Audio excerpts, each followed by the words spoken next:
lawsuits, Congress hearings, and data breaches. The public eye has never been more firmly fixed on what goes on behind the scenes and in the boardrooms of the tech world. Our next speaker was instrumental in shaping Facebook's security and data policy. Today, he's challenging some of these decisions.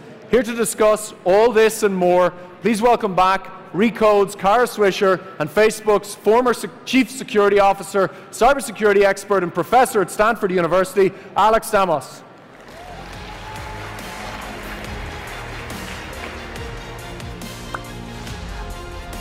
Hi, everybody. I'm back. So Alex and I know each other really well, and we like to argue with each other about a lot of things. And we were most recently up in Napa Valley at this stunning resort, and all we did, we were in a wine cellar, and we started screaming at each other, essentially. So we're hoping to replicate that here a little bit. So let's talk about some of the... There's a lot less wine. All right. I don't think that's... I'm going to go off from our discussion. One of Alex's contentions, even though he talked a lot, and he's been one of the more forthright people in tech about what happened at Facebook and other places, is that it's misunderstood. So one of your arguments is that Facebook is misunderstood. Is that correct? What I think is, I think there's a lot of directionally correct criticism where the details are wrong. All right, so directionally correct, they ruin democracy and... right, so... No, I don't think Facebook has ruined democracy. Right. So I think there's a couple of things going on here. One, there's a whole class of tech criticism that is actually criticism of other people, right? Like, the saying says, hell is other people. Right. Facebook is other people, right? Okay. And when you talk about anti-vaxxers and crazy parents today recommending bleach, this is the collective decisions of millions or billions of people when you give them a freedom they never had before. Now, that doesn't mean the company doesn't have responsibility, but I think one of the problems is we're not teasing apart what the companies are doing actively and what kind of societal issues have been unleashed by the fact that we have gotten rid of the information gatekeepers. And I think that's one of the core disagreements between the Valley overall and the media is sometimes for those of us in tech, it feels a little bit like there's a lot of media people who want to go back to the world where 38 middle-aged white guys decide what is the political... No, come on.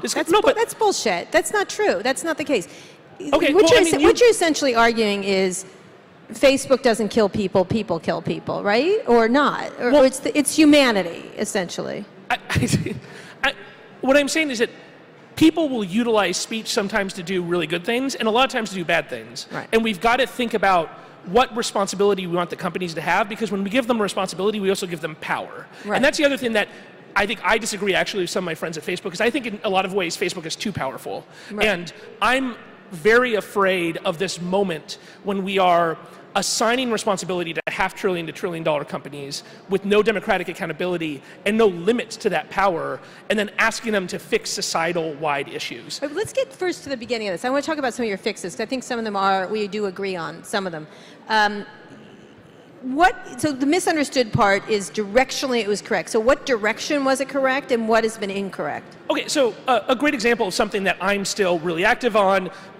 So a little pitch, my colleagues and I at Stanford are releasing a report on June 6th about what to do after the Mueller report on election security. And one of our big recommendations is both for regulation from Congress and self-regulation from the tech companies to really expand the definition of political advertising and to reduce the ability to use targeted ads against individuals. So the direction of allowing people to use hyper-targeting to manipulate societies, absolutely a correct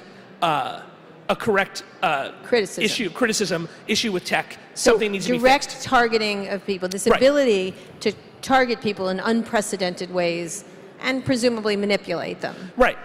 Whether or not it's Russians or not, it's just a bad thing. It is a bad thing that we are now, the truth is that this has been a problem for a while. Mm-hmm. The 2012 election, where Obama's team totally kicked the butt of the Republicans online, that is probably the first US election that was quote unquote thrown by Facebook. That was at least significantly affected by online advertising. But most people in the media were okay with the outcome, so they didn't get pissed about it. Or didn't know it. Or they didn't know about it. I don't know. It was pretty well covered. I saw the Obama tech team give a big interview at an Amazon Web Services conference where they talked about how much data they're pulling from Facebook and how finally they're targeting the ads. Right. And so they did nothing everything that is complained about in Cambridge Analytica really happened in 2012. There's a difference between an Obama team and a group of Russians in St. Petersburg manipulating an election. I think we can... Well, yes and no. I mean, I would say yes and no? There's a difference there, but the problem is that the actual most effective use of Facebook to manipulate people in 2016 was almost certainly the core Trump campaign in a variety of RNC-related groups. It wasn't the Russians themselves. The biggest thing the Russians did was the hack and leak campaign, for which the actual conduit of that was the mass media. The fact that the media covered the Podesta leaks and the DNC leaks and changed the way it covered Hillary around her emails based upon the Russian hacking. If you look at just from a size perspective, both from an organic and an advertised content, the Internet Research Agency output pales in comparison to the amount of money spent and the quality of the targeting by the Trump campaign itself and by a variety of Republican groups. All right, so multi-targeted advertising is directionally a problem. What about the involvement of the Russians? Because I've just been spending a lot of time in Washington, and most intelligence people feel like it's increased exponentially. Oh yeah. Not just at Facebook, but on our electric grids, telephone systems, all kinds of things. Right, I mean, we are entering a very, very scary period, right? For a couple of reasons. One, the Russian playbook for 2016 is out there. It is not that technically difficult to hack the email of a couple of grandfathers and release the contents, nor is it that difficult to build a team of people that basically are edgelords pushing memes all day and then doing a little bit of targeted advertising. Right.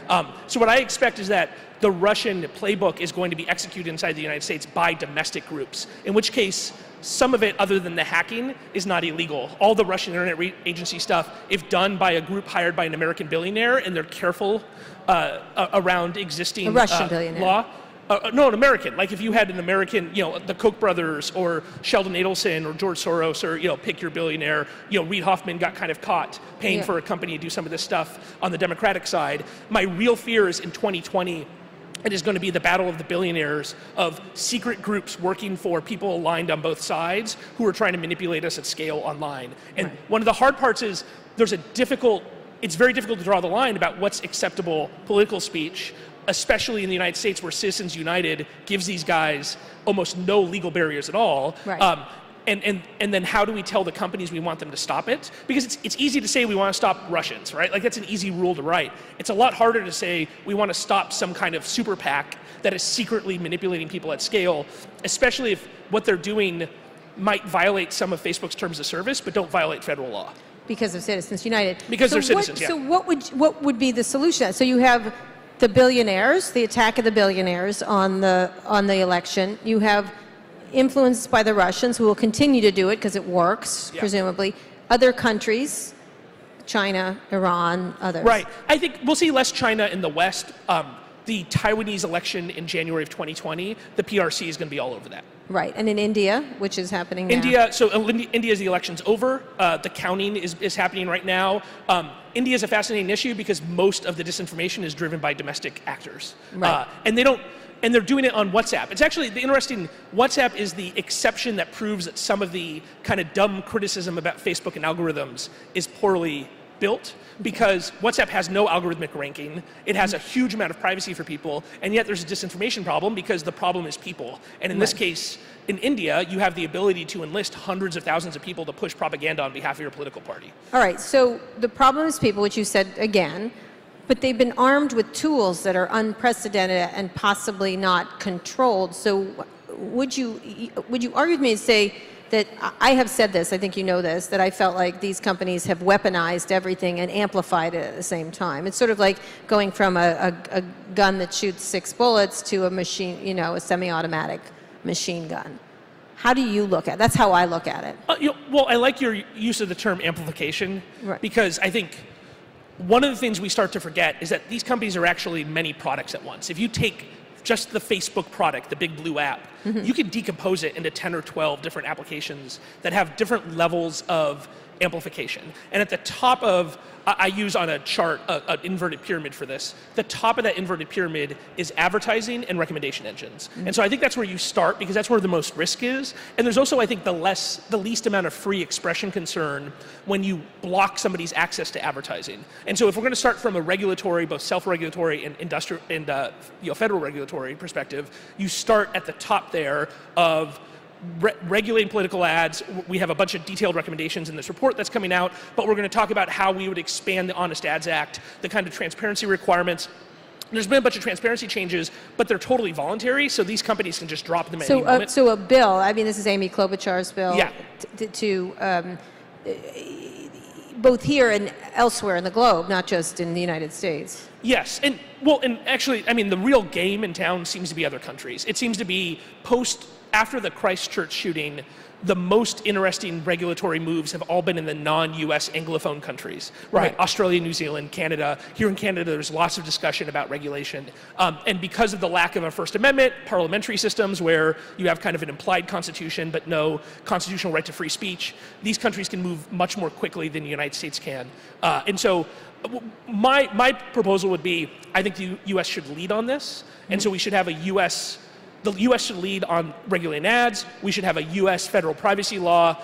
Our reluctance to play in this space has opened the door for other countries to regulate in a way that is in some cases not helpful. And in this case, maybe we could set a standard that becomes an international standard. Would it? Because they don't have the same... I think so. I mean, I think what would happen if the US came up with a broader definition of political ads and then came up with requirements around who you have to be to run them, what kind of transparency is provided, and how much micro-targeting can happen, I do think that would encourage a number of other countries to adopt the same standards, if only because it is much more likely they will be enforced. But the U.S. just decided not to join the online extremism proposal from Jacinda Ardern. And, yes, that's a problem. And so I think that's a different issue than online ads. I think on the content moderation extremism, the United States is out of the game. Partially because of the First Amendment, partially because of the Trump administration is never going to do anything that undercuts their, it's pretty clear that one of their 2020 strategies is to build a huge amount of kind of cultural dislocation among their supporters based upon saying that internet companies are suppressing them, right? Like conservatives control Fox News, they have a huge online ecosystem. So the Russian strategy, I like to call it. I'm not sure that's a Russian strategy, but they, I mean, it's creating discord, dislocation, feelings. Yeah, and creating the idea that you're a suppressed minority, right? Right. Even if you control two branches of government and a huge media ecosystem. And so there's no way they're going to sign up for Christchurch or anything else that could possibly undercut the argument that Trump supporters are the suppressed group, that there's any kind of moderation that means anything. All right, so privacy bills. Yeah. Something with fines. What about fines? On privacy bills? No, not fines. So with fines by government agencies all around the world. Yeah, I mean, one of the interesting problems we have in the US is we don't have a competent privacy regulator that translates rules into, so one, we don't really have privacy laws, right? So the FTC kind of comes up with, they move the goalposts, and they say you have to follow these goalposts, and then there's not a lot of interpretation of what that actually means technically. And this is a problem you see a lot in Europe because European GDPR is being interpreted by 28 different data protection authorities, so you have 28 goalposts you're trying to shoot through. I think in the US we can do a better job on if we had an organization that could fine without going to court, right? And that's what some of these other countries do have, like the Irish, is they have organizations that can do things before they go nuclear. Right now, the FTC's options are they threaten to go nuclear, and then that allows them to have a negotiation. And if that doesn't work out, they have to go to court, and it's a 5-year fight. And I think we do need something. And then antitrust.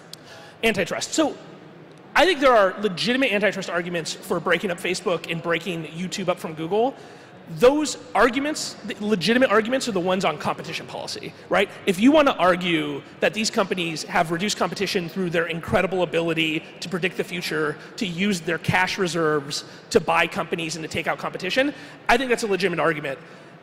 Breaking up the companies does not solve the fundamental issues. You can't solve climate change by breaking up ExxonMobil and making 10 ExxonMobils, right? You have to address the underlying issues. And so I think there's a lot of excitement for antitrust because it kind of feels good to be like, oh, I hate this company, so let's break it up. Having 3 companies that have the same fundamental problems doesn't make anything better. So what is the solution? You've had a couple that are, I think, interesting. Right. So, if Mark Zuckerberg called me, which he doesn't, and asked my advice on this, I would say a couple of things. I think Facebook needs to have an internal revolution on the culture of how products are built. And there's actually a model for